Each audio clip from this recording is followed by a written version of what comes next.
बहुत ही short period में आज ये एक प्रोग्राम जसमीन पापा और जाहिर साहब से बात कर करके ये प्रोग्राम रखा गया बहुत शॉर्ट पीरियड में और बहुत कामयाब माशाल्लाह प्रोग्राम। जो लोग दानिशमंद और जो समझदार लोग हैं इस बीच हैं, ये इसका मैं शुक्रिया अदा करता हूँ। और ख़ास तौर से क्योंकि आज का महफिल, आज का जो हम लोगों का एक प्रोटोकॉल रहा है कि मोमिन कॉन्फ्रेंस की जो भी फंक्शन होती है वहाँ का जो सदर होता है उसकी सदारत होती है, तो मैं ख़ास तौर से जसमीन पापा को इस बात का आज की सदारत के लिए शुक्रिया अदा करता हूँ। और इस प्रोग्राम को एक तरीके से बहुत ऑर्गेनाइज वे में करने के लिए बहुत बहुत शुक्रिया आपका। और ताहिर मोमिन साहब भी बेचारे हमारे बहुत करीबी, और मैं इनको समझ पाया उस वक्त बहुत पहले एक बार जब इन्होंने मीटिंग की थी तो पहली मुलाकात थी हमारी, बहुत शॉर्ट मुलाकात थी उसमें हॉल में। लेकिन उस वक्त बाद में हम लोग जब अशोक चौहान साहब के लिए नांदेड़ में करीब हफ्तों एक साथ हम लोगों ने काम कर रहे थे, वहाँ चूँकि हमारी बरादरी इतनी तादाद में है नांदेड़ में, परवनी में अंसारियों की, कि वहाँ उनको बाध्य होना पड़ा कि अंसारियों को बुलाना पड़ा और हम लोग गए उनकी मदद के लिए। और वो भी अंसारियों के प्रति उनका झुकाव रहता है, इसमें दो राय नहीं है। और इंशाल्लाह अगर मौका आएगा तो वो ज़रूर जो काम हो सकता है वो करेंगे। ताहिर भाई जो है बहुत ही हमने देखा कि बरादरी के लिए यहाँ हो, चाहे सोच रखते हैं नांदेड़ हो, परवनी हो, औरंगाबाद। मैंने पूरे मराठवाड़ा जोन का दौरा किया, नाम औरंगाबाद, बीड, जालना, परवनी, शोलापुर। तो ये इलाका पूरा, बस अभी जैसे कि हसीफ भाई ने कहा कि कोऑर्डिनेट करने की ज़रूरत है। अगर हम महाराष्ट्र में जो डिस्ट्रिक्ट में पूरे अंसारी बरादरी की जो आबादी है, अगर इसको हम कोऑर्डिनेट कर लें तो राज्यसभा का यहाँ से मेंबर जो है ना, इमरान प्रताप गढ़ी नहीं होगा, ताहिर मोमिन साहब हो सकते हैं। तो ये करने की ज़रूरत है, कोऑर्डिनेट। इतनी बड़ी आबादी, लेकिन हम कहीं कोऑर्डिनेट नहीं कर पाते हैं, और कोऑर्डिनेशन की वजह से हमारी कमज़ोरी एक झलकती है जिसका फ़ायदा दूसरा उठाता है। हमारी आबादी पूरे हिंदुस्तान में मुसलमानों में 60% से ज़्यादा है। झारखंड एक ऐसा स्टेट है जहां मुसलमानों में 90% अंसारी हैं, और आदिवासी के बाद वहां पे नेक्स्ट अंसारियों की आबादी है। वहां से मेंबर ऑफ पार्लियामेंट हमेशा 2 हुआ करते थे। इस बार किसी वजह से चूँकि पोलराइजेशन इतना हुआ बीजेपी का, जिसकी वजह से नहीं हो पाए लोग, लेकिन 2 मेंबर ऑफ पार्लियामेंट वहाँ से हमेशा रहे, MLAs रहे। तो ये हमारी एक बहुत बड़ी तादाद में जो लोग हैं हमारी बरादरी के, अगर हम इसको एक साथ कोऑर्डिनेट कर लें। मोमिन कॉन्फ्रेंस एक ऐसा प्लेटफॉर्म है 100 साल से, और मैं दावे के साथ कहता हूँ, जो लोग पुराने आपको यासीन साहब भी हैं इस बात का गवाह हैं कि आज के डेट में चाहे हमारा सनद जो आज बना वो बचा हुआ है, पावर लूम या हैंडलूम से लेकर के पावर लूम तक, इसमें मोमिन कॉन्फ्रेंस का बहुत बड़ा कॉन्ट्रीब्यूशन रहा है। और वो उसको आज ठीक है, कोई आदमी अपने आप में बहुत जो है उसको कामयाबी हासिल कर ले पावर लूम हैंडलूम में, लेकिन मोमिन कॉन्फ्रेंस का बहुत बड़ा योगदान रहा है इसको बचा के रखने में, इसको कामयाब करने में और इसको आगे बढ़ाने में। और आज भी मैं बताऊं आपको कि हमारी एक मीटिंग हुई थी जिसमें हमने एक सब कमेटी बनाई है, हैंडलूम सब कमेटी, जिसमें जो खास तौर से जो बुनकर के जो लीडर्स हैं उनको हमने ये किया है। और हम एक तैयार कर रहे हैं, क्योंकि ये लोग कह रहे हैं कि जो अभी प्रेजेंट सरकार है, प्रेजेंट गवर्नमेंट है, ये हॉस्टाइल है हमारे प्रॉब्लम से, हम लोगों के प्रॉब्लम से, या हम लोगों के इकोनॉमिक कंडीशंस को चाहती है कि उसको नुकसान करे। तो हम लोगों ने एक कोऑर्डिनेशन कमेटी बनाया है, एक सब कमेटी बनाई है बुनकरों के लिए, कि हम बुनकरों के मसाइल उसको जानें, समझें, उसको एक तरह से पूरी हिंदुस्तान के अंदर जो प्रॉब्लम्स हैं उसको समझने के बाद से हम एक डेलीगेशन लेकर के, मेमोरेंडम लेकर के, जो कपड़ा मंत्री हैं, जो उद्योग मंत्री हैं, उनसे मिलें, फाइनेंस मिनिस्टर से मिलें, और जो प्रॉब्लम्स हैं ग्रास रूट लेवल पे हम उसको हल करने की पूरी कोशिश करेंगे। इंशाल्लाह आगे भी जो है हम लोग ये हमारी पुश्तैनी ये विरासत है जिसको हम कभी ख़त्म नहीं होने देंगे, और इसको ज़िंदा रखेंगे, और ये ज़िंदा रहने से ही हमारी यूनिटी भी है। तो इस चीज़ को हम रखेंगे। दूसरी चीज़ अभी साहब ने भी कहा कि साहब ये कास्ट सर्टिफिकेट का मसला है। कास्ट सर्टिफिकेट का मसला पूरे हिंदुस्तान में है। मैं हमेशा एक बात कहता हूँ कि कास्ट सर्टिफिकेट जो आप देख रहे हैं मंडल कमीशन में, अगर किसी ने लागू कराया, मंडल कमीशन के लिस्ट में किसी ने शामिल कराया, और आप आज के जो बच्चे जो फ़ायदा उठा रहे हैं उसका, इसमें भी मोमिन कॉन्फ्रेंस का ही योगदान है। बहुत से लोग कहते हैं अरे भाई मोमिन कॉन्फ्रेंस ने क्या किया, तो आज उन जो बच्चे doctor, engineers, IAS, IPS, PCS में जो करने में कामयाब हुए, आप उनसे पूछिए 99% लोग जो हैं वो मोमिन कॉन्फ्रेंस के जो रिजर्वेशन का पॉलिसी था, स्कॉलरशिप की पॉलिसी थी, ट्यूशन फीस का माफ़ का जो पॉलिसी था जो लागू कराया, उसका फ़ायदा वो लोगों ने उठाया। और अभी जो ख़ास तौर से मैं कहूँगा कि जो अभी भी बात आ रही थी वैलिडिटी की, मैं जितने बरादरी के लोग हैं, हमारी दरख्वास्त है कि आप सभी लोग कास्ट सर्टिफिकेट ज़रूर निकालें, वैलिडिटी इसको कराएं। क्यों कि ये केवल कास्ट सर्टिफिकेट नहीं होगा, ये वैलिडिटी नहीं होगा, यासिन भाई मौजूद हैं, ये आपके सारे डॉक्यूमेंट्स दुरुस्त कर देंगे। जब आप निकालेंगे इसको तो आपके जो सारे जो प्रॉब्लम्स हैं, जो डॉक्यूमेंट्स में कमी है, वो सारे पूरे हो जाएंगे, जो आपको NRC से और जो प्रॉब्लम्स आने वाले हैं कल के सरकार की पॉलिसीज़ है, आप उससे ही बच पाएंगे। आप उसको निकालिए, वो आपके लिए फ़ायदेमंद है, आपको आगे भी, आपके बच्चों के लिए भी फ़ायदेमंद है, और आपको भी आगे प्रोटेक्ट करेगा उस चीज़ को NRC से और जो प्रॉब्लम से। 68 का बना, और ये जो 68 और 67 का जो डोमिसाइल का जो एम्बार्गो है महाराष्ट्र के अंदर, ये एम्बार्गो जो है ये पूरे हिंदुस्तान में स्टेट पॉलिसीज़ के हिसाब से हर स्टेट में अपना अपना है। जैसे दिल्ली में 93 था, हम लोगों ने मिल कर करके, चूँकि दिल्ली में बहुत माइग्रेशन होता है, बल्क में माइग्रेशन होता है बिहार से, तो सभी हमने कोऑर्डिनेट किया। और मैं भी ये कहता हूँ कि आप भी इन सब मसलों पे, वैलिडिटी के मसलों पे, कास्ट सर्टिफिकेट के मसलों पे, जो नॉन मुस्लिम OBC हैं उनको साथ भी कोऑर्डिनेट कीजिए, बहुत अच्छी और मजबूत कीजिए उस ग्रुप को मजबूत कीजिए। और किसी के पास जाइए, कोई ये ना कहे कि मुसलमान का मसला केवल है, ये OBC का मसला है, नॉन मुस्लिम जो OBC हैं उसके साथ भी कोऑर्डिनेट कीजिए, और वैलिडिटी का मसला, कास्ट का मसला, सर्टिफिकेट का मसला उसके साथ मिल के सॉल्व कीजिए, तो कोई आपको इग्नोर नहीं कर सकता है। ये करने की ज़रूरत है। और वैलिडिटी के मामले में मैं कहता हूँ कि हमारे वालिद साहब झारखंड हाई कोर्ट के सबसे मोस्ट लीडिंग एडवोकेट रहे वहाँ के, तो वो मुझे कहते थे बार बार कि बेटा देखो, घूस लेने वाला आदमी सबसे सेकुलर होता है, जो पैसा लेता है, घूस लेता है, वो सबसे सेकुलर होता है। इसलिए मैं कहता हूँ कि अगर आपके डॉक्यूमेंट्स में कमी है और अगर पैसा लगे काम होता है तो आप करा लीजिए, वो आपकी ज़िंदगी भर, आपके बच्चों के लिए, आने वाले ये के लिए आपके फ़ायदेमंद है। तो ये चीज़ों को आप बहुत गौर से देखिएगा। और आप जो देखते हैं, जो हम देख रहे हैं, बहुत से लोग ये कहते हैं कि एजुकेशन में गरीबी की वजह से नहीं पढ़ पाए। गरीबी एक बहाना है। आज के डेट में गवर्नमेंट की पॉलिसी में आपको फ्री जो है एजुकेशन है, टोटल फ्री माफ़ है, स्कूल माफ़ की फीस माफ़ है, ड्रेसेस फ्री में मिलते हैं, खाने का मिड डे मील का प्रोग्राम है। आप उसका फ़ायदा उठाइए, अपने बच्चों को स्कूल ज़रूर भेजिए। और आपके सामने कल भी मैंने 28 तारीख की मीटिंग में मैंने कहा, और अभी भी मैं कहता हूँ कि आपके सामने एक जीता जाता बहुत बड़ा एग्जाम्पल है APJ अब्दुल कलाम। एक मछुआरे का बेटा लैंप पोस्ट के नीचे पढ़ करके वो भारत का प्राइम मिनिस्टर हो सकता, प्रेसिडेंट हो सकता है, वो आदमी भारत रत्न हासिल कर सकता है, वर्ल्ड का one of the best scientist हो सकता है। तो आपका बेटा भी, आपका बच्चा भी APJ अब्दुल कलाम बन सकता है। आपको उसको प्रमोट करने की ज़रूरत है, आपको एजुकेशन की तरफ मोटिवेट करने की ज़रूरत है। और कभी भी एजुकेशन को आप नौकरी से मत जोड़िए। मायूसी होगा कि पता हमारा बेटा इंजीनियर बन गया और उसको नौकरी नहीं है। आप अपने बेटे से पूछिए कितना कॉन्फिडेंस है उसको कि वो इंजीनियर है और कुछ कर सकता है। उसको दूसरे लाइन में उसको अपना एंटरप्रेन्योर बनाइए, उसको क्या नाम है, बिजनेस में उसको ही कीजिए, उसका फ़ायदा बिजनेस में भी उसका होगा। वो जो नौकरी के बजाय 4 आदमी को एम्प्लॉयमेंट भी दे सकता है वो, तो वो उसको पढ़ाने की ज़रूरत है। कॉन्फिडेंस, और कॉन्फिडेंस हमेशा नॉलेज से और पढ़ाई से आता है, ये एक बहुत ज़रूरी चीज़ है। दूसरा जो आपको मैं बताऊं कि मोमिन कॉन्फ्रेंस एक, अभी यासीन साहब ने बहुत तफसील से बताया कि राइट फ्रॉम द बिगिनिंग आपको प्री इंडिपेंडेंस पीरियड से मोमिन कॉन्फ्रेंस का वजूद है। 2 नेशन थ्योरी, पाकिस्तान जिना का हम लोगों ने खुल करके विरोध किया था।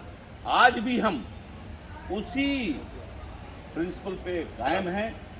सेकुलरिज्म को हम पकड़ करके रखते हैं, और जो हमारा कॉन्स्टिट्यूशन, जो सेकुलर कॉन्स्टिट्यूशन है, हम सेकुलर कॉन्स्टिट्यूशन को हमेशा प्रमोट करने की, मजबूत करने की बात करते हैं। जो लोग मुसलमानों में ये बात करते हैं, इमोशनल बातें करते हैं, भड़काने की बात करते हैं, लड़ाने की बात करते हैं, आपको कॉम्प्लिकेट कर करके आपको फंसा करके अपने बच्चों को क्यों नहीं सामने लाते हैं इन सब चीज़ों में? अपने बच्चों को तो ब्रिटेन में पढ़ाएंगे, अमेरिका में पढ़ाएंगे, कनाडा में पढ़ाएंगे, और आप कोशिश करेंगे कि आपको भड़का दे कि आपके बच्चे रोड पे आ जाएं। उनसे बचने की ज़रूरत है। जहाँ मसाइल हैं आप कानूनी लड़िए। आप 20% हैं, आपका नाम है जज्बाती होकर लड़ने जाएंगे तो आपकी तरफ पुलिस उसका है, फोर्स उसका है, कानून उसका है, जज उसका है, आप कहाँ उससे मुकाबला करेंगे। लेकिन आप अगर शराफत से, पेशेंस के साथ, गांधी जी का नॉन वायलेंस प्रिंसिपल के साथ लड़ेंगे और अपनी कॉन्स्टिट्यूशन और कानून के हिसाब से लड़ेंगे तो इंशाल्लाह हर जगह आपकी। तो आपको उस पर देखना, उस पर चलने की ज़रूरत है। आज मैं कई बार कहा कि हमारे जो आज एक बहुत पार्टी के लीडर हैं जिसको लोग रेफर भी करते हैं कि बीजेपी के बी ग्रुप हैं, वो आप जब एक रंगनाथ मिश्रा कमीशन, आप जब यूपीए सरकार थी, मनमोहन सिंह जी की सरकार थी, नंबर फर्स्ट सरकार थी, हम लोगों ने बहुत बड़ा, कम से कम हज़ारों में हम लोगों ने जंतर मंतर पे मोमिन कॉन्फ्रेंस में प्रदर्शन किया, धरना दिया, और हम लोगों ने मांग की कि भाई हमारी जो बरादरी है, बुनकर की जो बरादरी है, ये बेचारे इतने कमज़ोर हैं कि आप कहते हैं यादव से सब करना कम्पीट करो, कुर्मी से कम्पीट करो, जो लोग बहुत मजबूत हैं नॉन मुस्लिम्स में उससे कम्पीट करो, तो आप हमारे बरादरी के इतने कमज़ोर लोग कहाँ से कर पाएंगे? आप इसका कोई समाधान निकालिए कि हम लोग। तो वो मैडम सोनिया गांधी ने बहुत माइन्यूटली सुना उस बात को और कहा कि ठीक है अंसारी साहब, हम लोग आपको एक कमीशन बनाते हैं, क्योंकि हम स्ट्रेट अवे कुछ नहीं कर सकते हैं, स्ट्रेट अवे करना होगा तो कोर्ट स्ट्रक डाउन कर देगा। बात ठीक थी, तो उन्होंने एक कमीशन बनाया, रंगनाथ मिश्रा कमीशन। एक लोग सच्चर कमेटी की बात करते हैं, सच्चर कमेटी कुछ नहीं है। सच्चर कमेटी ने खाली एक ही शब्द कहा कि मुसलमानों की हालत दलित से बदतर है। वो एक डायग्नोज किया, उसने बीमारी बता दी, लेकिन उसका इलाज रंगनाथ मिश्रा कमीशन ने दिया। रंगनाथ मिश्रा कमीशन जब दिल्ली के अंदर बैठ करके इंक्वायरी कर रहा था, मैं 3 बार मोमिन कॉन्फ्रेंस के पूरे डेलीगेशन के साथ हम 3 बार वहाँ पेश हुए और बहस घंटों, दिन भर का सेशन मैंने अटेंड किया, और उसमें हम लोगों ने पैरवी की, कहा कि साहब, और ये बहुतों को ये होता है कि साहब केवल आप अंसारी की बात करते हैं, नहीं, जब हम अंसारी की बात करते हैं तो मेजॉरिटी ऑफ द ओबीसी सब उसमें कवर होते हैं, क्योंकि ओबीसी की बात होती है, और हम चूँकि मेजॉरिटी में हैं तो नफ़ा भी हम ही को होगा और नुकसान भी हम ही सबको सबसे ज़्यादा होगा। तो हम जब ओबीसी में करते हैं, हमने कहा कि साहब आप क्या वजह है, और आप देखेंगे रंगनाथ मिश्रा कमीशन को पूरा रिपोर्ट पढ़ेंगे तो रिपोर्ट में हमारी बात को उन्होंने कोर्ट का क्या बताया। हमने कहा क्या वजह है कि आप हिंदू धोबी को शेड्यूल कास्ट का दर्जा देते हैं, उसको सारा प्रेफरेंस, सारी आज़ादी, सारी रिजर्वेशन से लेकर करके सब स्कीम उसके वो एज ए शेड्यूल कास्ट होता है, और वही मुसलमान का धोबी जो है उसको आप ओबीसी में डाल देते हैं कि यादव से, तो कहाँ से कम्पीट करेगा वो।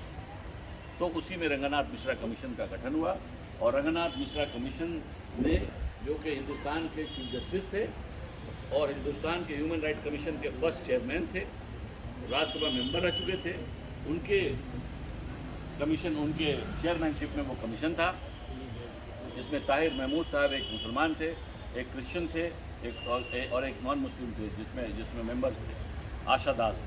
तो वो लोगों ने, तो उस वक्त मैं आपको बता रहा हूँ कि जब मैं पेश होता था तो यही AIM के जो ओवैसी साहब की पार्टी है, इनके कई XMLA आकर करके उस रिजर्वेशंस को, उस वीकर सेक्शंस मुसलमानों को कोई प्रिविलेज मिले उसका खुल करके विरोध करते थे, और कमीशन के सामने विरोध किया, ये ऑन रिकॉर्ड है।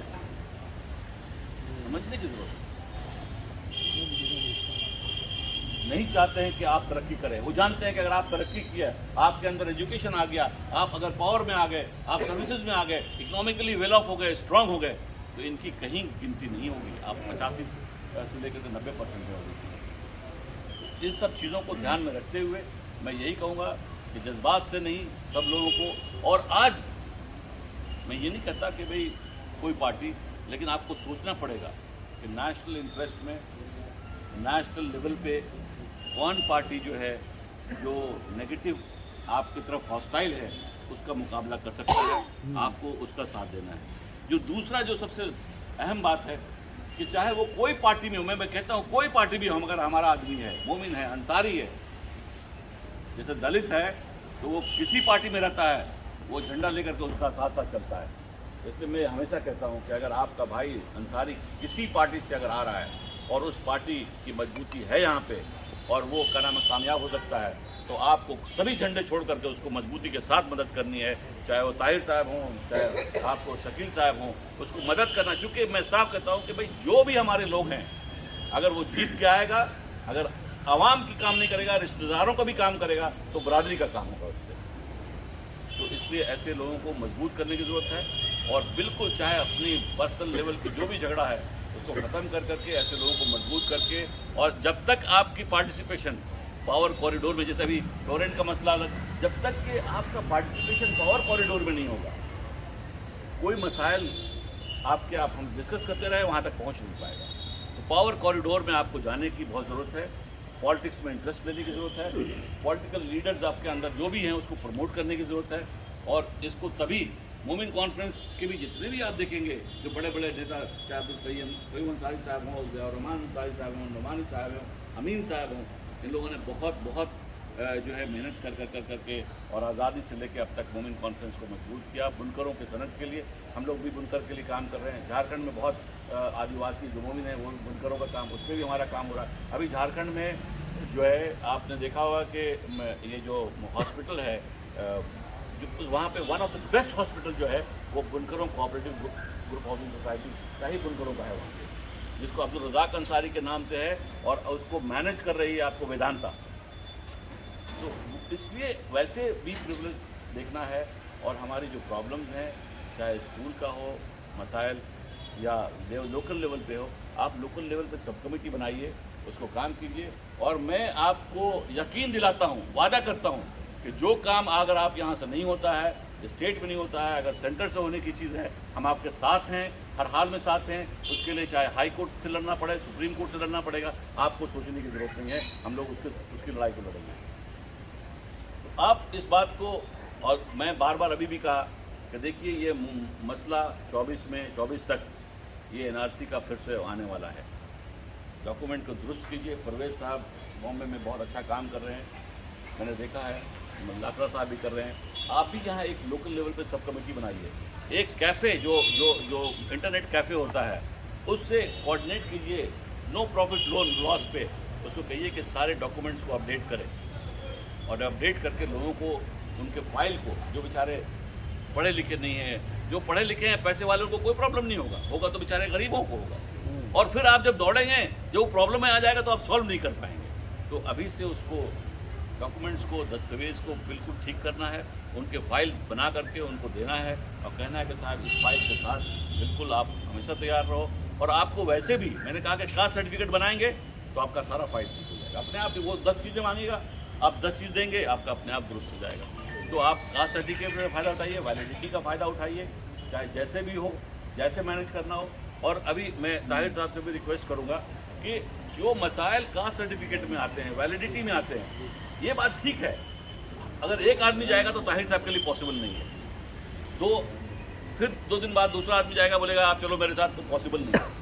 आप एक सब कमेटी यहाँ लोकल लेवल पर बनाइए, वो अगर 10-20 आदमी हो जाता है और उसकी पूरी दस्तावेज बन जाती है, तो ताहिर साहब से मैं कहूँगा, रिक्वेस्ट करूँगा कि आप DM से और लोकल एडमिनिस्ट्रेशन से उस 10 आदमी का लेके जाइए कि साहब मैं जानता हूँ जेन्युइन है, इसको आप अप्रूव कीजिए, तब होता है। नहीं तो एक आदमी का करना आसान नहीं होता है, वो बड़ी मुश्किल काम है। तो उस तरह से काम करने की ज़रूरत है। और अपने लोगों को अभी भी कहता हूँ, और अपने लोगों को, जो लोग 18 ईयर्स क्रॉस करते हैं, फ़ौरन उसको एनरोलमेंट कराइए। जो फंडामेंटल राइट टू वोट है उसका क्या नाम है, उसको फ़ायदा होना चाहिए। और नहीं तो वही चीज़ें आगे चल करके कॉम्प्लिकेट होता है, वो उस चीज़ को करें। और जहाँ तक मोमिन कॉन्फ्रेंस का सवाल है, मेरी बड़ी, मैं कहता हूँ, मैं जब बॉम्बे आता हूँ या महाराष्ट्र आता हूँ तो मेरी दिली ख्वाहिश होती है कि मैं अपने बरादरी के बीच भिवंडी ज़रूर आऊँ। ये हमारे लिए भिवंडी आना, समझिए कि मैं नहीं सोचता से कहता हूँ, लेकिन एक तरह से ऐसा लगता है कि मैं अपने घर, अपने बरादरी के बीच में जा रहा हूँ। और इसीलिए मैं बार बार इनसे कहा, इन्होंने कहा कि 28 को 29 को प्रॉब्लम है, मैंने ताहिर भाई से कहा कि आप 30 को रख लीजिए, भले 10 आदमी मिलिए, लेकिन मैं आना चाहता हूँ, मिल करके बात करना चाहता हूँ और भिवंडी के लोगों से एक राब्ता हमेशा कायम और मोमिन कॉन्फ्रेंस को जिंदा रखना चाहता हूँ। तो इसीलिए मैं आप लोगों का बहुत बहुत शुक्रगुजार हूँ कि आप लोग आए, बैठे और बात को बहुत सुना। अमल करने की ज़रूरत है, सब कमेटी बनाइए, लड़ने की ज़रूरत है। और जो आप ऑर्गेनाइज होकर नहीं लड़ेंगे, इंडिविजुअली नहीं कर पाएंगे। फ्लोराइड का भी मसला जो अभी बात कर रहे थे, मैं सुन रहा था, वो भी अगर ऑर्गेनाइज वे में करेंगे तभी आप सॉल्व कर पाएंगे, इंडिविजुअली कोई सॉल्व नहीं कर पाएगा। अभी मसला वहाँ यूपी के अंदर हम लोग गए थे, यूपी के अंदर भी जो आप जो बिजली का मसला कह रहे हैं, वहाँ भी पहले वहाँ पे फिक्स था 200 रुपया पर पावर लूम, फिक्स था पैसा। आज वही 20-20 हज़ार रुपये एक पावर लूम पे लोगों को बेच करके, लोग पावर लूम बेच करके कबाड़ी को बेचारे लोग जो है बाहर नौकरी कर रहे हैं। तो वो लड़ाई हम लोग लड़ रहे हैं। हम लोगों ने अभी उसमें मेमोरेंडम बनाया, मेमोरेंडम भेज दिया है। हम चीफ मिनिस्टर से वहाँ का टाइम मांग रहे हैं कि भाई सनत का बर्बाद होना केवल हमारी कमज़ोरी नहीं है, तुम्हारी जो पहले जो इनकम थी आर्ट्स एंड क्राफ्ट्स में, हैंडीक्राफ्ट्स में और पावर लूम में जो मुरादाबाद से, और ये सारी चीज़ों का जो आपका एक्सपोर्ट का जो इनकम था, जो फॉरेन करेंसी आती थी, आपका वो भी इफेक्ट हो रहा है, आपको देश को भी नुकसान हो रहा है। तो आप एम्प्लॉयमेंट भी जनरेट करेंगे, अगर हमें फैसिलिटीज़ देंगे तो एम्प्लॉयमेंट भी जनरेट रहेगा, एम्प्लॉयमेंट कायम रहेगा और उससे सरकार को भी फ़ायदा होगा और आवाम को भी फ़ायदा होगा और नेशनल बिल्डिंग में सब लोगों का एक कॉन्ट्रीब्यूशन होगा। तो इसलिए हम लोग उसके लिए हैं, वचनबद्ध हैं, हम लोग काम कर रहे हैं। और आप लोगों भी इससे भी है कि अगर कोई प्रॉब्लम हो तो आप शकील पापा हैं, इनसे हैं, ताहिर साहब तो खैर बहुत समझे हुए लीडर हैं और इन 2 बार एमएलए रह चुके हैं, एक्सपीरियंस आदमी हैं पब्लिक प्रॉब्लम से। तो आप लोग मिल के कीजिए, हम लोग इनके साथ हैं, जहाँ जहाँ प्रॉब्लम आएगा हम लोग बिल्कुल करेंगे। और जो सीनियर मोस्ट लोग हैं उनसे आप लोग सजेशन लीजिए, एक सब कमेटी बनाकर तो उनसे बात कीजिए। बहुत बहुत शुक्रिया आप लोगों का और बहुत मैं मुबारकबाद देता हूँ शकील पापा को कि छोटे से समय में इतना कामयाब अपना फंक्शन रखा। बहुत बहुत शुक्रिया।